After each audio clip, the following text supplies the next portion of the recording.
मराठीच्या मुद्द्यावर शिंदे गटात फूट। निरुपम मराठी द्वेष्ट्या भैयांच्या पाठीशी। संतापलेल्या मनसैनिकांची निरुपमांच्या गाडीवर दगडफेक।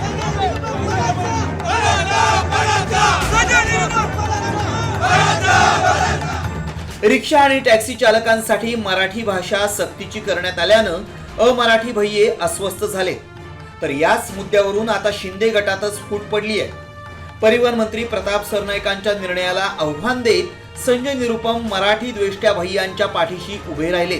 दहिसरमध्ये अमराठी भैयांशी संवाद साधण्यासाठी संजय निरुपम गेले आणि मनसेच्या कार्यकर्त्यांच्या संतापाचा भडका उडाला।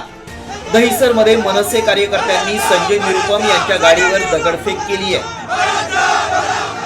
मनसेचे कार्यकर्ते फक्त दगडफेक करूनच थांबले नाहीत, तर मनसैनिकांनी संजय निरुपम परत जा असं म्हणत जोरदार घोषणाबाजी केली।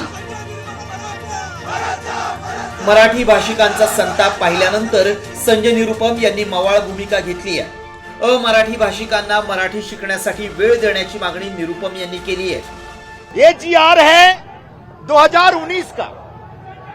2019 में ये जीआर आया था कि ऑटो वाले और टैक्सी चलाने वाले जो लोग हैं उनको मराठी में संवाद करना चाहिए। ऐसा आग्रह रखना गलत नहीं है, लेकिन इसके लिए हमको अपने ऑटो चालकों को, टैक्सी चालकों को थोड़ा वक्त देना पड़ेगा।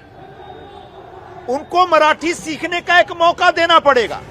दुसरीकडे मनसे नेते संदीप देशपांडेंनी हीच अमराठी लोकांना धडा शिकवण्याची वेळ असल्याचं म्हटलंय। मला असं वाटतं हे जे धमकी देणारे भैये आहेत यांना मराठी माणसांनी धडा शिकवायची योग्य वेळ आहे। ह्यांना हे दाखवून द्यायला लागेल की तुम्ही म्हणजे मुंबई नाही, तुम्ही म्हणजे महाराष्ट्र नाही। संजय निरुपम हा अतिशय टुकार माणूस आहे, त्यामुळे त्याच्यावर बोलावं एवढी त्यांचं काही नाहीये। एक नंबरचा टुकार माणूस आहे आणि एवढं करून भैये लोक त्याला मतदान करत नाहीत ते नाहीच।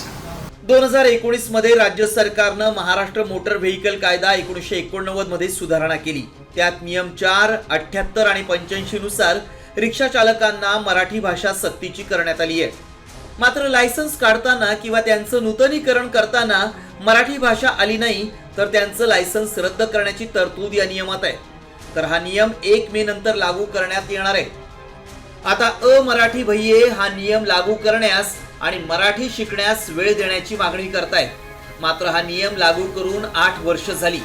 या 8 वर्षात जे मराठी शिकले नाहीत ते मुदत वाढून दिली तरी शिकतील का असा प्रश्न निर्माण झालाय।